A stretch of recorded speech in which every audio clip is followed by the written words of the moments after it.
Well, I'd like to ask about how this threat of war, open inter-imperialist war, World War III, nuclear war, relates to the rare time that we're in, that you have analyzed, that we're in a rare time when revolution could be possible?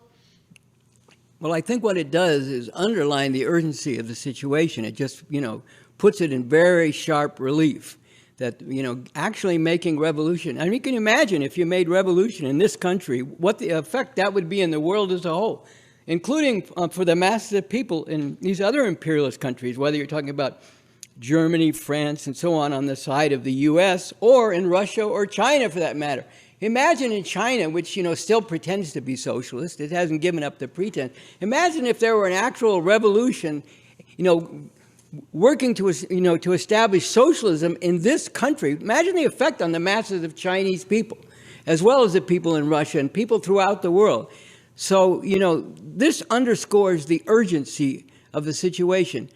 Now, there could be urgency without possibility, and that, of course, would be very bad.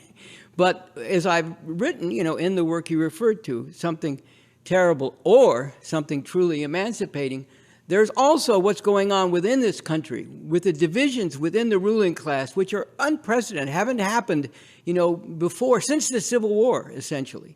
And, these are getting sharper all the time. And now left to itself, of course, that's very bad. It can only lead to a very bad outcome because one of these, one section of the ruling class represented by the Republican Party is an openly fascist party. It's openly white supremacist, misogynist, patriarchal, male supremacist. Right down the line, it's like openly and aggressively, insisting upon oppressive relations and the violence to back that up. Repeatedly you hear, Republican Party politicians encouraging violence while they have this base of millions of people out there who are, chomping at the bit to commit violence, to get rid of all this stuff where, any kind of possible concession of any limited kind to the struggle against white supremacy, and male supremacy and so on. They just, they can't stand the idea that, gay people are out of the closet, now there's trans people asserting their rights. They just can't stand this. And to them, they regard this as existential. They regard this as a way the country is going that is totally unacceptable to them. It's not worth living in if this is the way the country goes, even with these minor concessions, while all this oppression is by no means eliminated and is, powerfully enforced by the workings of the system. But even minor talk about concessions to it is too much for them. And as I pointed out, when we were talking before, this is driven by Christian fundamentalists, Christian fascists. Let's not call them Christian nationalists. Yes, they're American chauvinist nationalists, but they're fascists. They're Christian fundamentalist fascists, who want a theocratic society. That means a society ruled by religious authorities, namely, religious authorities of the type that they are and that they recognize as legitimate. That's what they want. They want, what's that Boebert, that congresswoman, said, that we shouldn't have any more of this separation of church and state. The church should run the state. The church should dictate the terms of the state. I'm paraphrasing, but that's pretty close to her exact words. So this is what, this is all out of the closet now, if you want to use that term. Or another way to put it is it's all out of the basement.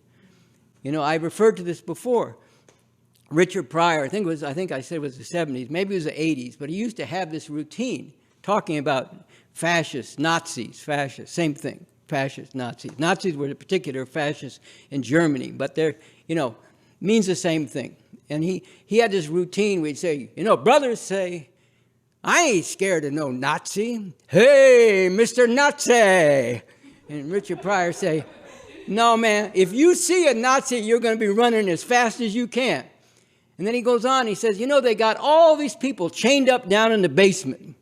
He said, you don't want anything to do with those people. You don't want those people off their chains and out of the basement. And guess where they are? They're off their chains and out of the basement. And they have no intention of going back on their chains and back in the basement. So this is, one section of the ruling class and one part of society aligned with them and, following their leadership, but in a, mutually influencing relationship. It's not just a Republicans say you do this and then they do it. It's like, we'd have to go into more about Trump and everything, but just really quickly, Trump broke all the rules when he ran for president in 2015, 2016. You can't say bad things about John McCain. He's a war hero. Well, he did. They said, that'll be it. You can't do that. Guess what? He kept right on going. And he broke all the rules. He openly called for people to be beaten up at his rallies and all this kind of stuff. He openly promoted violence, and he said himself, I could murder somebody on Fifth Avenue in New York City, and all my supporters would still support me. And lo and behold, they have. He hasn't quite murdered anybody yet on Fifth Avenue. But, he had the Access Hollywood tape where, he openly talked about sexually assaulting women. Maybe for a day it was like, and I remember one of his supporters who became his press secretary, that Kayleigh McEnany, she did this whole routine. It's interesting to see what her routine was in defending Trump. She said, we're all sinners in the eyes of God, but we've been washed in the blood of Jesus. So therefore, Trump, will be forgiven. This is her line she ran out. This is Christian fascism, okay? That's what these people are. And, that's all on one side, and that's heading toward a very bad place. But the reason why there's a positive potential here, it's not been realized yet. When I say something truly emancipating, that's the possibility, which has to be seized on. But the reason I say that is because this is breaking down all the established norms of the system, all the ways in which people have been conditioned to go along with the system and believe that by playing by the rules, things will work out all right. The peaceful transfer of power. Well, we should understand, what is the peaceful transfer of power? It's the peaceful transfer of power from one section of the ruling class, represented by the Democrats, to the other section of the ruling class, now represented by the Republicans, or vice versa. Well, Trump, even as early as the 2016 election, made clear he wasn't going to go along with that. And then in 2020, it took a whole nother leap, where he didn't go along with it. And, and he came, as people point out, came very close to actually pulling off a coup and remaining in power. Not just with January 6th, but with the whole effort that he made. And still more is coming out about what was involved in this attempted coup. And so this is all, breaking down the norms of the system. And those norms have what conditioned people to, to believe that you just go along with the way things are.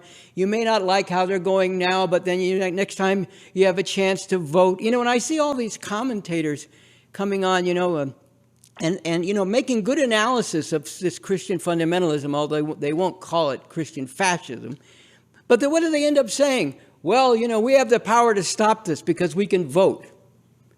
But look what's happening to the vote. You have fascist officials in many of these states, the crazy way the U.S. is set up as the United States of America, not a single country. It is a single country, but it's a country composed of different states, each of which has their own laws. Right now there's a bunch of states that are legalizing marijuana, but for a long time, there was hardly any. But you could go to a different state and smoke marijuana, but then if you took it back over the border with you to another state, you'd be in big trouble. That's the craziness of this country, okay? Besides, because they had all these different colonies in the first place. Some of them were based on slavery. Some of them had slaves, but they weren't so much based on slavery. And they had to figure out how to put it together. So they put it together as an amalgamation of states. And it took them a while, a couple of tries, to get even a strong federal central government. So, the reason I'm raising that is you got all these different states where you got all these fascists in office now, including the crucial offices that oversee the elections. And you got legislatures controlled by Republicans in many states who are openly saying, if we don't like the results of the election, we'll just invalidate them. We'll say that they're no good, and we'll just cast the electoral votes for whom we want to get in there. So even more than usual, voting in this country is voting for one or another section of this, horrendously oppressive ruling class anyway. But now it's even less meaningful, even more meaningless to vote when you have all these Republicans who are not even going to allow the election. I mean, 2020 was as some people have pointed out, a dress rehearsal. You know, and they're preparing, if the election doesn't go the way they want, to just, you know, talk about stop the steal. They're prepared to steal it in any case, and to do it, quote unquote, legally by having the legislatures and the secretaries of state overseeing elections and the courts backing them up. Now, let's remember, if there's a dispute about what's legal or not, or what's constitutional or not, where does it go? To the courts. And where does it ultimately go? If, say, you go to one lower court and then you go to an appeals court and they overturn the lower court, where does it go then? To the Supreme Court. The Supreme Court is controlled by fascists. That's who just rendered the verdict overturning Roe v. Wade, which had been nearly 50 years a constitutional right for the whole country. That's, you know, the ultimate decider now is the Supreme Court. And that's dominated by fascists. And that, you know, think about the effect of that ruling, overturning Roe v. Wade, and the shockwaves it sent, and the way it angered people. Well, things like that are going to continue to happen. And that's going to shake up a lot of people and make them much more open to questioning what's going on here and why do things, you know, falling apart and being torn apart like this, and what's the answer to this? And that's where the revolutionaries come in and providing the answer, in uniting with people in resisting outrages and struggling against oppression. But most of all, bringing to people the basic understanding of what is going on here and how this conflict in the society overall, including at the very top among the opposing sections of the ruling class, can provide openings for us to actually go at the whole system and holds the potential for the splitting apart of its dominant institutions, even the ones that carry out violent suppression of the people rising up. So this is what we mean when we say something terrible or something truly emancipating. But the truly emancipating has to come from us, has to come from the revolutionaries, it has to come from the people who catch hell under this system all the time, and it has to come from people who want justice in the world. Even if they aren't catching the worst hell all the time, they have to wake up and recognize that their mission is not to get behind one section of the ruling class or another. And especially now, to recognize and seize on the opportunity to put revolution on the map, and then build on that, involving thousands and then ultimately millions of people to shake the whole society to its foundations and every institution in the society. And when those conditions ripen, then to go for the whole thing.